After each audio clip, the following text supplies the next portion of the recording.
I stood on the edge of the polished wooden deck, the fairy lights twinkling like distant stars over the serene lake in the Hudson Valley. My heart a steady drumbeat against the chaos unfolding before me. Ethan, my ex-husband of just months, was laughing with his new fiancée, Sophia. Their faces lit up by the glow of champagne flutes and well-wishers. But when their eyes locked on me, that laughter died like a flame snuffed out. I stepped forward, the envelope clutched in my hand like a loaded weapon, and offered it to him with a smile that felt carved from ice. "Congratulations," I said, my voice cutting through the murmur of the crowd loud enough for every guest to hear. Ethan's face drained of color, turning ashen under the string lights. Sophia snatched the paper from his grip, her eyes scanning the words. And then came the shriek, a piercing sound that shattered the music and halted the party in its tracks. The secret clause in his father's will: divorce me and lose it all. Ethan's world ended right there, in front of everyone he'd tried to impress. But to understand why I chose that moment, why I let the anger simmer until it boiled over, you have to go back to the day he shattered mine. It was a crisp autumn morning in our suburban home just outside Albany, the kind where the leaves crunched underfoot and the air smelled like impending rain.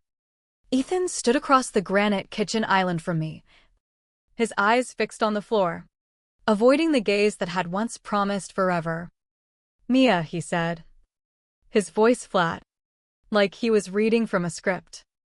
"I need space. I don't think I can do this marriage thing anymore." His words hit me like a freight train barreling through my chest. 15 years, building a home, chasing dreams, weathering storms together, and he wanted out. Just like that. I gripped the edge of the counter, my knuckles turning white, feeling a cracked spiderweb through my soul. But I didn't let it show. Not yet. "Okay," I whispered, my voice somehow steady despite the storm raging inside. His shoulders sagged in relief, as if my calm was permission to walk away unscathed. "I think it's for the best," he added, like that made it any less cruel. For the best? For whom? The question burned in my throat, but I swallowed it down, the humiliation too raw to voice. I'd been his rock, the wife who supported him through every business deal, every setback, every late-night doubt. And now, space. Instead of crumbling, I turned to the drawer where we kept the important papers, our marriage certificate, the deed to the house, our kids' birth records. No. Wait. We didn't have kids, but we dreamed of them once. My hands moved on autopilot, pulling out the folder. Ethan shifted uncomfortably, his polished shoes scuffing the tile. "I've already talked to a lawyer," he confessed, and that sliced deeper than the divorce itself. He'd planned this in secret, behind my back, while I was still making his coffee every morning. "So, you were just biding your time?" I asked, my tone soft but laced with steel. He nodded, still not meeting my eyes. "It's easier this way. Easier for you," I thought, bitterness flooding my veins like poison. He slid the divorce papers across the island, treating our life like a transaction. I didn't fight. I signed line 1, 2, 3, 4, each stroke of the pen carving away chunks of my heart. When I finished, I searched his face for the man I'd married, the one who'd held me through my father's funeral, who whispered "I love you" in the quiet hours. But he was gone, replaced by a stranger eager to flee. Ethan gathered the papers with a curt nod. "I'll handle the house stuff." "Sure," I replied, my voice hollow. And just like that, he walked out the door, leaving me alone in the silence that echoed like a tomb. I don't know how long I stood there, staring at the empty space where he'd been. My legs buckled eventually, and I slid to the cold floor, hugging my knees as sobs racked my body. It felt like someone had hollowed out my chest with a dull knife. He hadn't even said sorry. the days blurred into a haze of numbness. Ethan moved out swiftly, packing his tailored suits and golf gear into his SUV without a backward glance. He looked liberated, like I'd been an anchor dragging him down. That image seared into my mind, fueling a quiet rage that simmered beneath the grief. Neighbors whispered. Of course, some offered pitying smiles. Others gossiped behind closed doors. My best friend, Sarah, was my anchor. She showed up every night with takeout or wine, letting me cry until my eyes swelled shut. Mia, you did nothing wrong, she'd insist. You were the perfect partner. You gave him your all. But if I was so perfect, why wasn't I enough? That question haunted my sleepless nights, making me wonder if I'd lost myself in being Ethan's wife, forgetting who Mia really was. Maybe that's why he left. Or maybe he was just a selfish bastard chasing the next thrill. The divorce finalized quickly, papers stamped. Assets divided. My life neatly severed. I told myself I'd survive, even as doubt clawed at me. But deep down, that spark of anger grew, whispering that he couldn't just discard me like yesterday's news. He'd pay for underestimating the woman he'd betrayed. The fog of those early post-divorce days wrapped around me like a suffocating blanket. Our house, now just mine, felt too big, too empty. No more jingle of his keys in the lock. No late-night murmurs from his home office. No shared footsteps in the hallway. I half expected him to burst back in, admitting it was all a terrible mistake. But he didn't. Instead, I filled the void with mindless tasks, scrubbing counters until they gleamed, folding clothes I'd barely worn. Anything to outrun the thoughts. Sarah became my lifeline, dragging me out for coffee or walks when I threatened to disappear into isolation. Mia, you can't stay stuck like this, she'd say one evening on my couch, her voice firm but kind. You've got to start living again. I sighed, staring at my hands. I don't even know who I am without him.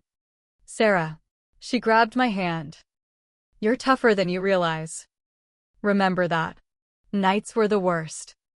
I'd scroll through old photos on my phone, us on vacations in the Catskills, arms wrapped tight, smiles genuine. Deleting them felt like erasing history. So I kept them, letting the pain sharpen my resolve. Then, one ordinary afternoon, the mail shattered my fragile peace. Amid the bills was a forwarded package meant for Ethan, a glossy wedding planning magazine with a sticky note, venue ideas for our special day. Love. Sophia. My stomach lurched. Sophia. His assistant. It wasn't a fling, it was serious. They were already plotting their future while I pieced together my broken one. And the venue they circled? The lakeside lodge in the Hudson Valley. Our annual escape where he'd renewed vows under the stars. The betrayal burned like acid in my veins. I slammed the magazine shut, hands shaking. But instead of tears, anger surged hot, clarifying. No more wallowing. Ethan could have Sophia, but he wouldn't steal my dignity. Sarah arrived the next day to find me boxing up his lingering belongings. You look different, she observed. I'm done grieving, I declared. If he wants a fresh start, fine. But I'm reclaiming mine, she beamed. There's the Mia I know. We packed away his ties, shirts, forgotten books, each item a closure. Weeks passed, and I rediscovered fragments of myself, cooking meals I craved, reading novels he'd mocked, hiking trails that cleared the cobwebs in my mind. But Ethan couldn't stay hidden. Sarah showed me his social media post, him and Sophia at the lodge, announcing their engagement with hearts and rings. His arm around her, grin wide as if he'd never known pain. A chill settled in my bones. I needed to move on, truly, without letting him rewrite our history. Little did I know, He'd made a fatal oversight that would hand me the perfect weapon. The call came on a rainy afternoon, pulling me from the depths of despair like a lifeline I didn't know I needed. It was Mr. Thompson, my late father-in-law Robert's attorney, his voice grave over the line. Mrs. Hayes, he said, still using my married name. A twist of the knife. I need to discuss something regarding Robert's estate. It's important, you know. I nearly hung up, weary of anything tied to Ethan's family. But his urgency stopped me. Go ahead, I replied, bracing myself. He explained the clause buried in Robert's will, the inheritance funding Ethan's lavish life, his business ventures. The house, the cars, was conditional on our marriage. Divorce me. And it all evaporated. I blinked, the words not registering. Wait. You're saying if Ethan divorces me, he forfeits everything? Precisely, Mr. Thompson confirmed. Robert wanted to ensure commitment. Knowing Ethan's impulsive side, he believed in you. My legs weakened, but a thrill coursed through me cold. Empowering. Ethan had discarded me, chasing Sophia with his ill-gotten gains, oblivious to the trap he'd sprung on himself. Why didn't he know? I pressed. Mr. Thompson sighed. The will's intricate. Ethan accepted the funds without scrutinizing the terms. He left it to me. Never asked. Arrogance. Pure and simple, Ethan too cocky to read the fine print. Mr. Thompson emailed a copy, and I pored over it. The clause glowing like a beacon, divorce from spouse voids all inheritance. Sleepless nights followed, my mind racing. Ethan planned to marry Sophia at our lodge, clueless about his impending ruin. The loyal wife in me flickered, urging a warning call.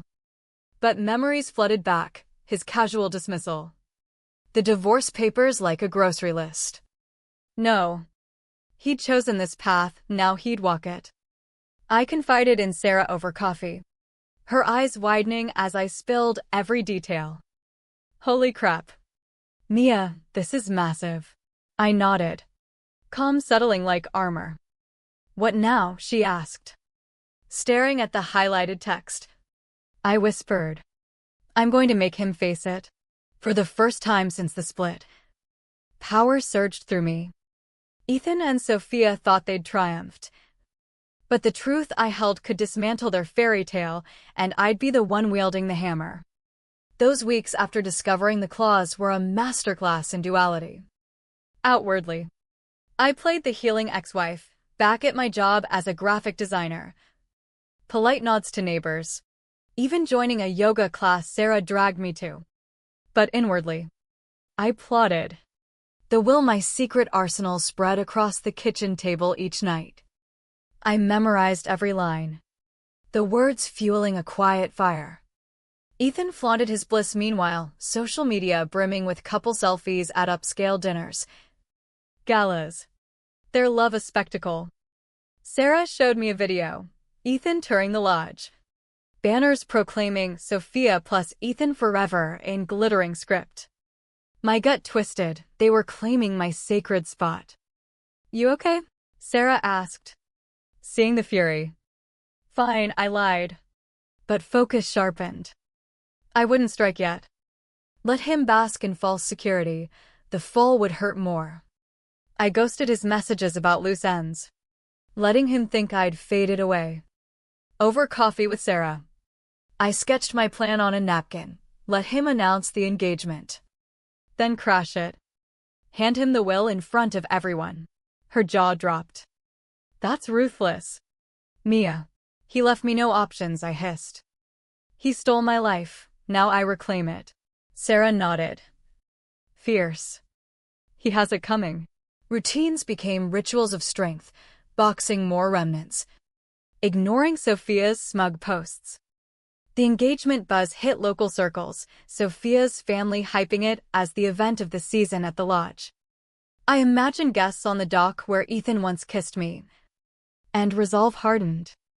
I sealed a copy of the will in an envelope, addressing it in my precise script, the one he'd teased as too neat. Sarah checked in that night. You sure? Absolutely, I said.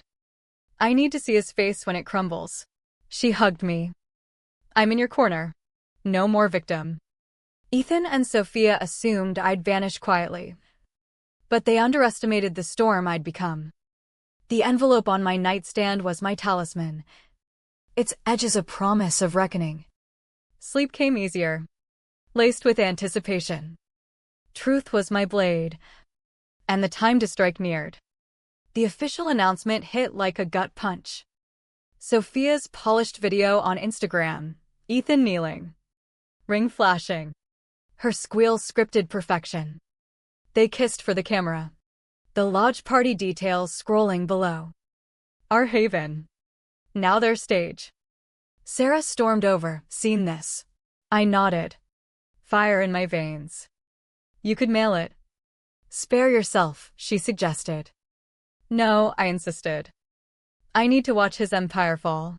We prepped, a sleek black dress that screamed quiet confidence, hair styled to evoke the woman he'd discarded. Doubt flickered. Was I insane?